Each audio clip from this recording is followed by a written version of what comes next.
Hey everyone, welcome to Jeff and Paper Gary. It is Saturday, May the 10th. Continuing to work on the elevators. A little bit of a setback. I forgot to stop at Brown Tool on my way out of work yesterday and did not pick up the set of countersink bits that I need to countersink the holes that are in the doubler for the trim tab actuator. So that part's going to be on hold, but I think I've got plenty of work to keep me busy on the skeleton for the right elevator. So we're going to work on that today. I've been super busy lately. I know I haven't been posting a lot of videos. Work has been crazy. So for those of you that follow the news from the defense side of the world, the UK just took delivery of its first E7 wedge tail that flew up to Lossiemouth to begin testing. So really proud. And want to give a shout out to the entire E7 team that made that happen. It's been a ton of work, and everybody from program down to engineering and everybody horizontally across that org has worked tirelessly to make that happen. Special shout out to our chief engineer, B-Dog, did an awesome job at keeping everything straight and moving things forward. Love working with you, man. So glad that you're with us. And my guy BC on my team that stayed out in the UK for many trips, extended periods of time, shipside, doing all that support to make that jet fly. All the work you did on your troubleshooting and your installation, your integration and test, we really couldn't have done it without you, man. So big thanks to you guys. Thanks to everyone. Really excited that first jet got out there and looking forward to kicking out the other two. So that's what's been going on in my personal work life kind of thing. Had some travel to Colorado.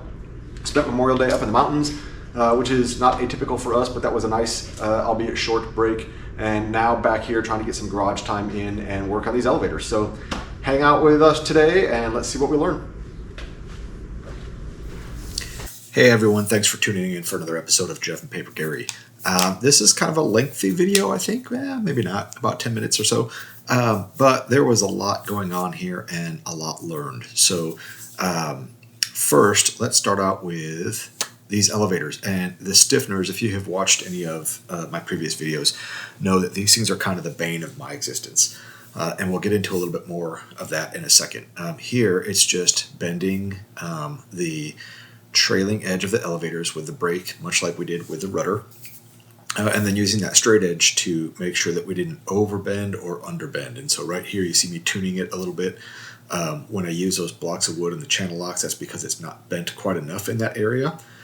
And then as per the manual, when you bend it too much, there's a method of putting a block of wood on the trailing edge and giving it some taps with a hammer, and it takes some of that bend out.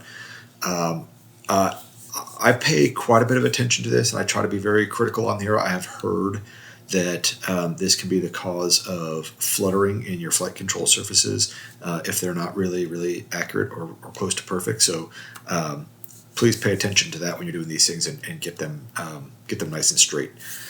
So the rest of this is going through with the skeleton, and it tells you to click out the skeleton altogether and then put it into the skin. And when I do that, I realize that I can't get some of those clecos in, and some things aren't lining up. And so back to these stiffners. I don't know how this happened, but two of the stiffners on, I think it's the outboard edge,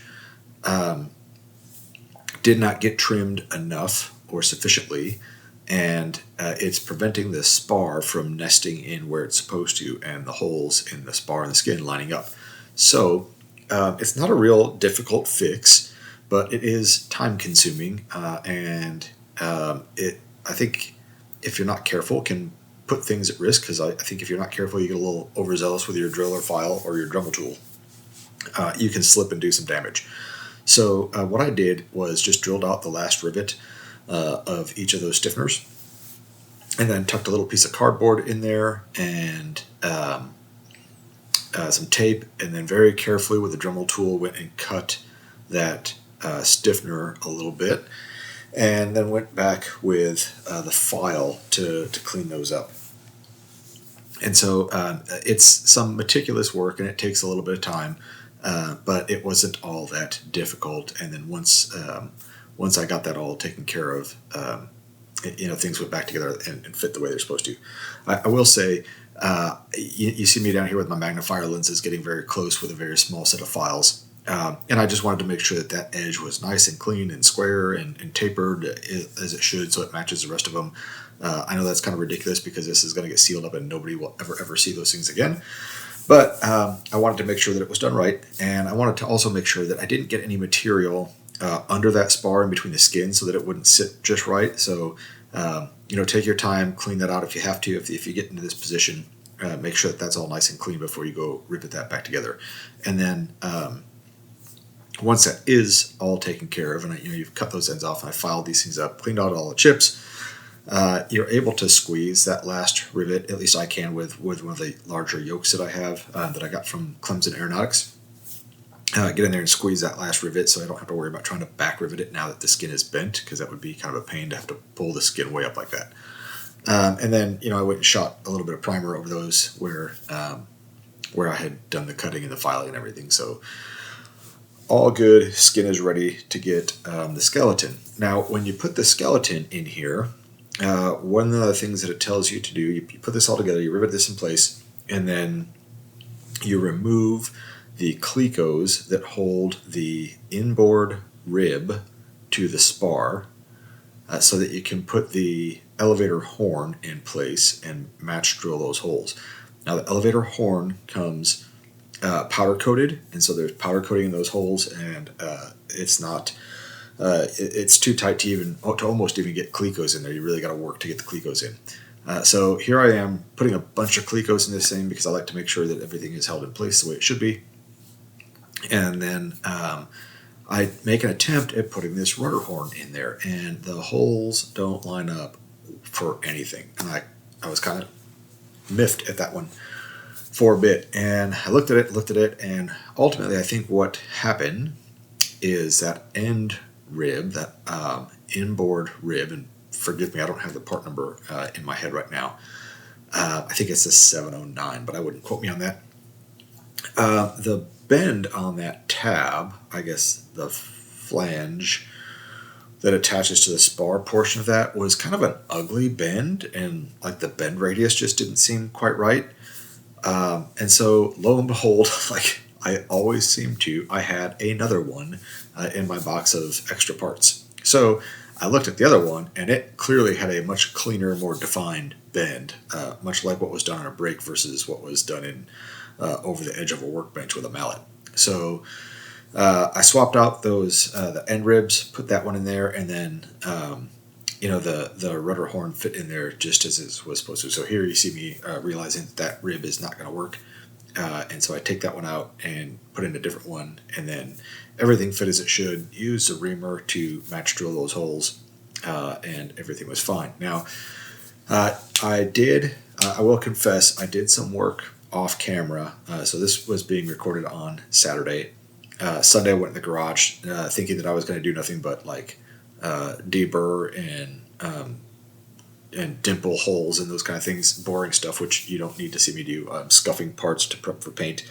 And that was a lot of what was done on Sunday. But there is one portion on the outboard side where you have that 713 strip of metal, that strip of aluminum that goes around the counterbalance weight and clecos to the skin, clecos to the ribs, and the skin goes over it. One of the last steps in there is to bevel that edge for the skin, and it didn't quite make sense to me in the instructions. It did finally click once I put it all together and went, okay. So when the skin goes over that, there's kind of a, if the 713 is not tapered or beveled, it's just kind of a sharp edge there, and it makes it for an abrupt transition, I guess you will, in the skin. So you can go ahead and pretty aggressively bevel that down, kind of think of like a spatula that you use to flip your eggs with. Put a nice bevel on there on the trailing edge and the inboard edge, like it says, and it'll help that transition where the skin goes over the 713. And do that on both sides, of course. So it works out pretty well. The rest of this is just me deburring and moving on with these parts. So no outro on this one. We're just going to kind of fade out, and the next time you see me, we'll be riveting together the right elevator and moving on with some more work on the left. And that's all for now. So thanks for tuning in, everyone.